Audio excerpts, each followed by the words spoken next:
Oi você, eu sou a Fabi e hoje eu vim aqui dividir com vocês dois relatos nesse mês de fevereiro.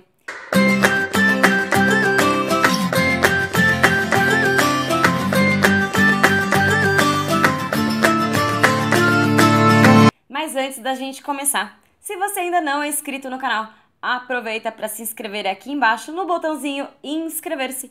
Você também pode me mandar sugestões de temas, relatos, pedidos de orientações e o que mais vocês quiserem através do e-mail afabiporaí@hotmail.com e também podem falar comigo através das redes sociais, tá bom?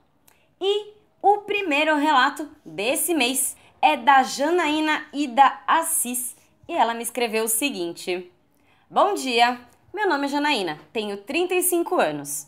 Tenho Gohonzon há 15 anos, mas realmente me tornei budista há 1 ano e 5 meses. Pois nessa data foi a primeira vez que consegui sentar diante do Gohonzon e recitar o Daimoku de fé para a transformação em minha vida. Eu tinha Gohonzon consagrado, mas não fazia as orações. O mantinha limpo, mas não recitava Daimoku. E em maio de 2016, após muitas, mas muitas dificuldades, eu resolvi voltar a praticar e ir às atividades. Reconheci que minha vida havia paralisado durante todos os anos que fiquei sem praticar, e só piorava. Quando voltei a fazer Daimoku, tive meu benefício atendido em 34 dias. Quando sentei novamente diante do Gohonzon após tantos anos, determinei que não mais passaríamos dificuldades, que teria o que precisasse a hora em que precisasse. Porém, eu ainda não entendia a necessidade do estudo em nossa prática. Creio que se eu fizesse a prática correta, conforme nosso mestre ensina, eu não teria passado por tantas dificuldades. Quando diziam que era fé, prática e estudo, eu achava que ir nas atividades de vez em quando era o suficiente. E confesso que nunca fui muito de ler, sempre tive dificuldades. Eu assimilo melhor as coisas escutando. Voltando ao benefício. Em 34 dias de Daimoku, com essa determinação, meu esposo perdeu o emprego, foi recontratado tendo uma promoção. Ele era porteiro e foi promovido a vigilante, onde o salário era o dobro. Com esse benefício do emprego, eu consegui meu benefício, que era a conversão do meu marido. E pensei, agora ninguém me segura, será só vitória com nós dois na prática. Inclusive, no dia da conversão dele, que foi na convenção que teve aqui em Juiz de Fora, ele deu seu relato. Porém, após conseguir esse benefício, fraquejamos em nossa prática. Às vezes, era 1 vez por dia e às vezes ficávamos 3 dias sem fazer, ou até mais. Nossa prática não tinha consistência e não era de água corrente. Não tínhamos mais condições de irmos às atividades da Gakkai e toda semana estávamos no médico. Quando não era meu filho, era eu que passava mal. Tive pneumonia 2 vezes. Teve mês de gastarmos R$ 800 só com as idas ao hospital e comprando remédios. Muitos obstáculos e dificuldades de fazer a prática correta e as dívidas só aumentando. Cartões, cheque especial, empréstimos no banco e as dívidas aumentando, chegando ao ponto de faltar R$ 1.000 por mês para pagarmos as contas. Meu esposo fazia bicos pequenos que rendiam R$ 30, R$ 40. No dia 3 de setembro, fui à casa de meus pais e tive uma conversa com minha mãe e minha irmã, que também são budistas. Eu fiz Daimoku com elas de fé como não fazia havia muito tempo.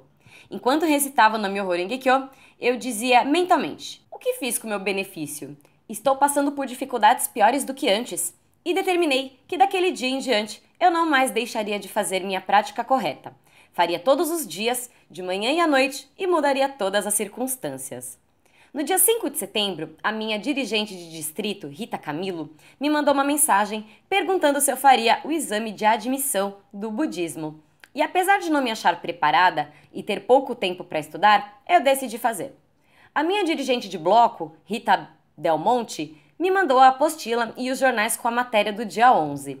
Teria apenas 13 dias para estudar. Ainda pensei, como vou ler e estudar tantas matérias em tão pouco tempo? Disse a minha irmã, vou estudar. Se não me achar preparada, eu não vou no dia do exame. Mas foi maravilhoso. Fortificou minha fé e me deu forças para desafiar no Daimoku e conseguia fazer todos os dias e ainda estudar para a prova. Nada externo estava acontecendo ainda, mas mudei meu estado de vida. Me sentia tão feliz por estar estudando e aprendendo e a harmonia voltou à minha casa. Parei de pensar nas dívidas e nesses dias eu falei do Nam-myoho Renge Kyo para 4 pessoas do meu convívio. Eu queria que sentissem o que eu estava sentindo, mesmo tendo problemas, eu estava feliz. No dia da prova, ainda disse à minha mãe: como posso estar tão feliz hoje mesmo não tendo ainda resolvido meus problemas? Mas consegui estar no momento presente. Não importava se eu passaria ou não, estava feliz de ter conseguido fazer a prova e ter me desafiado. Continuava meu daimoku todos os dias, e antes de minhas orações determinava: Gohonzon, eu preciso retomar meus benefícios, de ter o que preciso na hora que preciso. Sou uma devota do Sutra do Lótus e tenho que transpor esses obstáculos. E as portas dos benefícios se abriram, e os serviços começaram a chegar. Não biquinhos de 30, 40 reais, serviços maiores. Meu marido também é serralheiro, e com esses serviços podíamos pagar nossas contas. E fizemos daimoku mais forte ainda, e tínhamos um universo de possibilidades de sonhar novamente e trilhar o caminho certo para vencermos e sermos valores para o Kosen Rufo. Compreender a religião que eu pratico foi de extrema importância para vencer a todos os obstáculos que eu estava passando. Me fez entender tudo o que estava acontecendo e que os obstáculos não são causas para o sofrimento. Estarmos sem energia vital que conseguimos todos os dias com daimoku é o que nos faz sofrer. Realmente, praticando corretamente, todos os dias não sofremos com nada, pois ficamos fortes o suficiente para transpor qualquer obstáculo que vier. Às vezes, sei que é difícil para muitos de nós tirar um tempinho para estudar ou ir nas atividades. Mas com isso também, acabamos deixando de lado nossa prática diária, sabe? Sempre deixando para depois. Fazer o exame do budismo foi um desafio e tanto, e foi maravilhoso estudar e compreender a religião que escolhi. E sem esse estudo, ficamos desmotivados. Hoje, sei a importância de ler os jornais e de conhecer sobre o budismo de Nichiren Daishonin, pois aprendendo, poderei lutar junto com os meus companheiros da Gakkai, pela felicidade das pessoas e pelo Kosen Rufo, transpondo obstáculos e sendo a prova real de que nada é impossível para os que recitam Nam-myoho Renge Kyo e têm fé na lei mística de causa e efeito. PS. Desde que voltei a praticar corretamente, não voltei mais ao médico. Nenhum de nós ficou mais doente. E eu passei na prova. Uhul! Gratidão a todos! Ai, que legal, Janaína! Parabéns por você ter passado na prova. Parabéns para todo mundo que passou na prova. Eu me identifiquei com você porque o primeiro ano, logo que eu virei budista, no ano seguinte teve exame de admissão. E aí eu cheguei até em algumas reuniões de estudo, mas eu tinha muita preguiça, tipo, muita preguiça mesmo, assim. Eu olhava e falava, ai, sério, estudar pra prova? Uma prova? Eu não compreendia isso direito. E aí me inscreveram e eu não fui no dia. Tenho vergonha de admitir isso.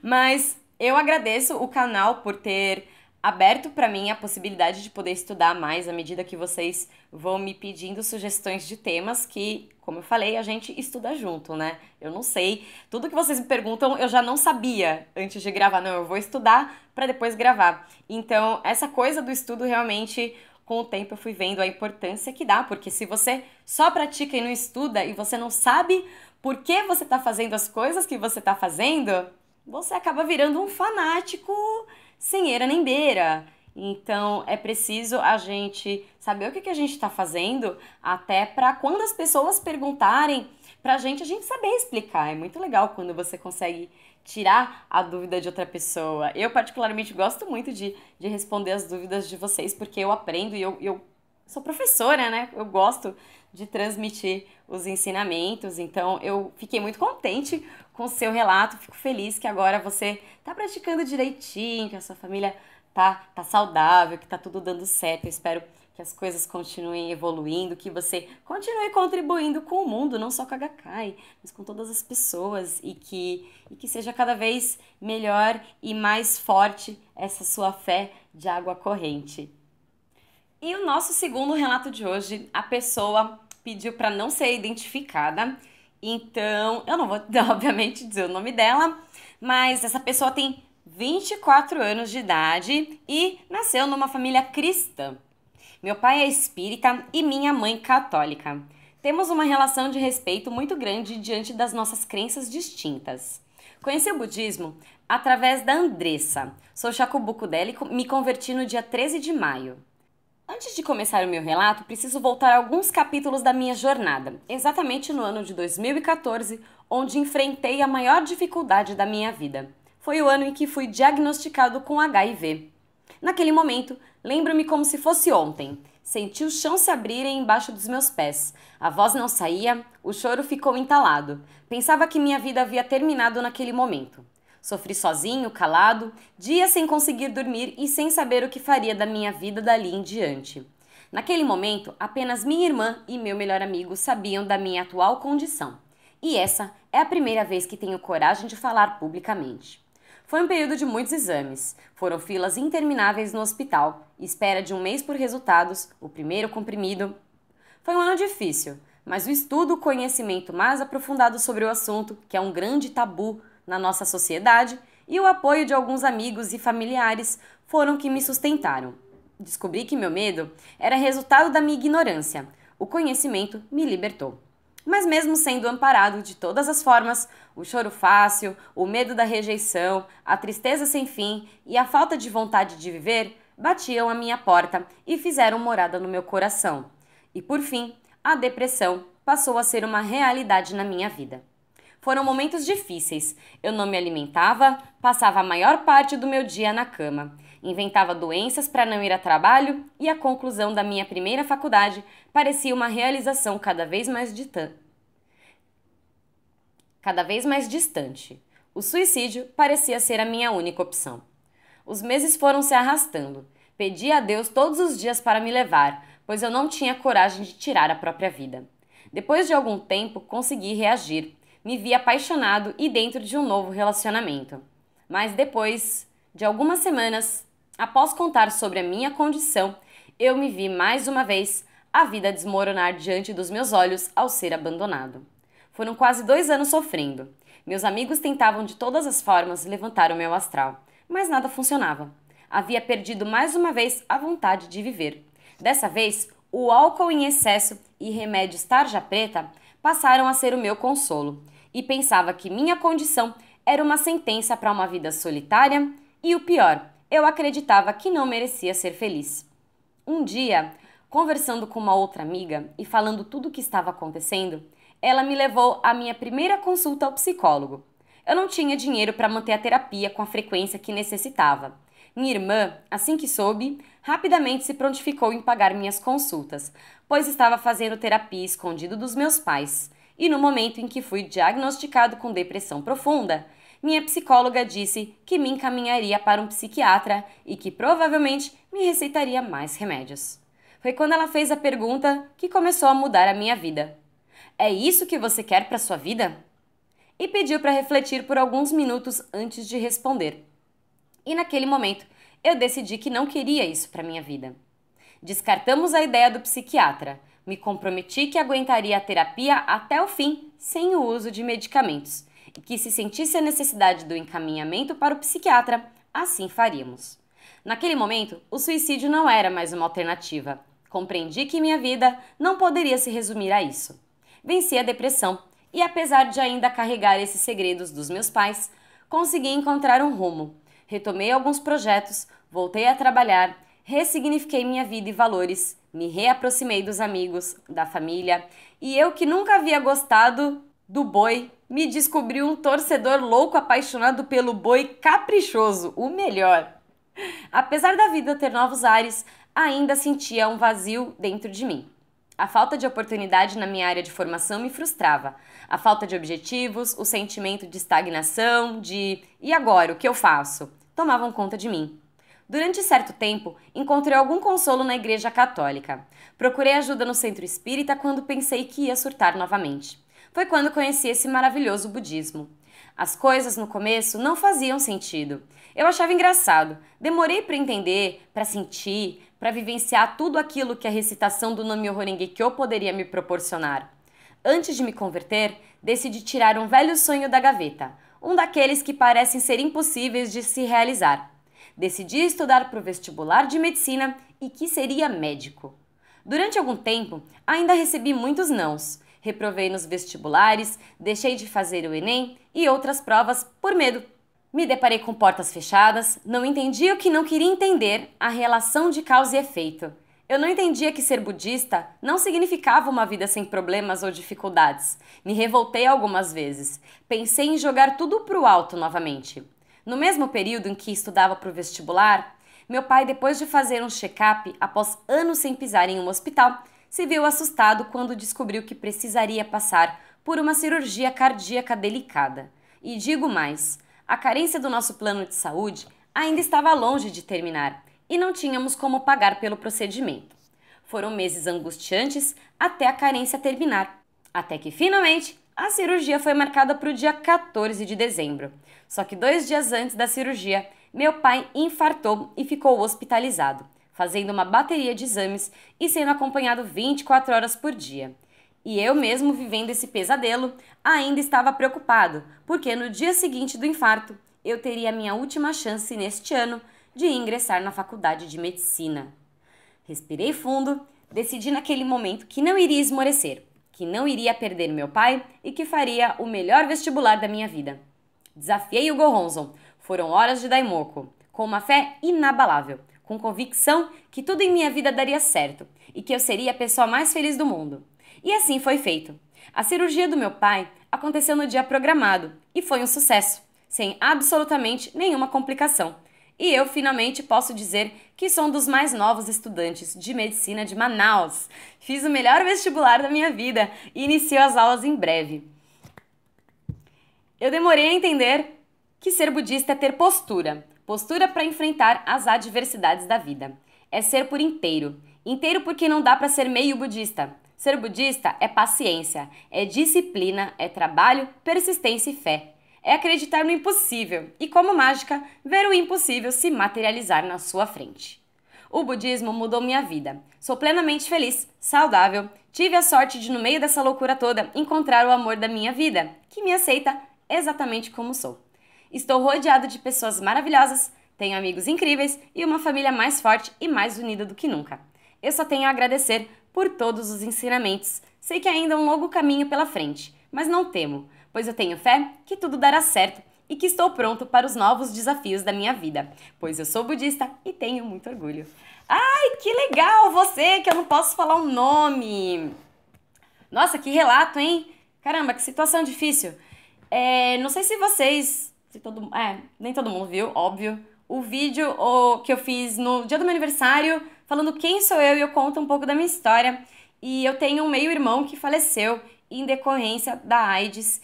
Então eu sei bem como é esse período, eu acompanhei de perto e foi bem complicado. É uma situação bem complicada, mas é justamente o que você falou. A ignorância é que é o grande problema. Naquela época não existiam tantas formas, tantos medicamentos, tantos tratamentos como hoje em dia, e ele, infelizmente, não sobreviveu muito tempo.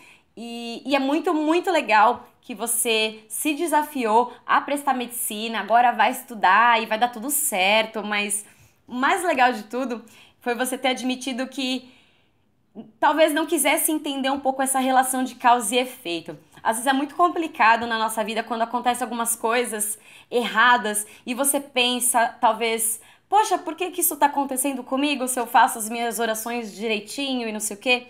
Mas é isso que você também concluiu, é a nossa postura. Vou dar um exemplo bem recente. Na semana passada, bateram no meu carro. E aí eu fiquei com um belo de um prejuízo. E aí o meu carro ainda está quebrado e ontem, voltando do trabalho, alguém foi fazer uma baliza, fez igual o furico e terminou de quebrar a minha traseira. E aí, quando eu cheguei, meu carro estava mais amassado. E aí muita gente ia ficar muito brava. Aí eu pensei, com o meu noivo do lado, falei, bom, eu vou pagar. Mas, como eu acredito em causa e efeito, a pessoa que bateu no meu carro e fugiu, ela fez a causa dela, depois lá na frente, depois pode demorar anos. De repente acontece a mesma coisa com ela, ela para o carro na rua, alguém vai lá, bate no carro dela e vai embora, ela vai se achar coitada. Mas talvez ela vai ter esquecido que lá atrás ela também fez isso com uma outra pessoa. Então, é muito a nossa postura, muitas besteiras, muitas merdas acontecem mesmo, e a gente tem que saber interpretar isso e ver a nossa postura diante dessas adversidades. E você tá sabendo lidar isso com sabedoria e eu fiquei muito contente por isso. Então, é muito importante a gente ter esse pensamento de que não é porque a gente é budista que nada de errado vai acontecer. Não é assim, mas é você enxergar além dos problemas. Então, esse amadurecimento também é um treino e é um treino diário. Então, eu espero que força, foco e fé, que você continue sempre se fortalecendo na fé, na prática, indo nas atividades e espero mesmo que você consiga ser a melhor versão de médico que você puder e que você ajude mais e mais pessoas, porque é disso que o mundo precisa, de pessoas comprometidas com o outro, não somente com o salário no fim do mês, né? Então, muito obrigado por dividir o seu relato aqui com a gente. E então, esses foram os relatos desse mês de fevereiro. Se você também quiser mandar o seu relato, é só mandar lá por e-mail. Se você gostou, não esquece de deixar o seu joinha, se inscrever aqui no canal para receber as notificações dos próximos vídeos. E vocês também podem ver os diversos vídeos dessa playlist aqui em cima, tá bom? Então, por hoje é só. Um beijo e tchau, tchau!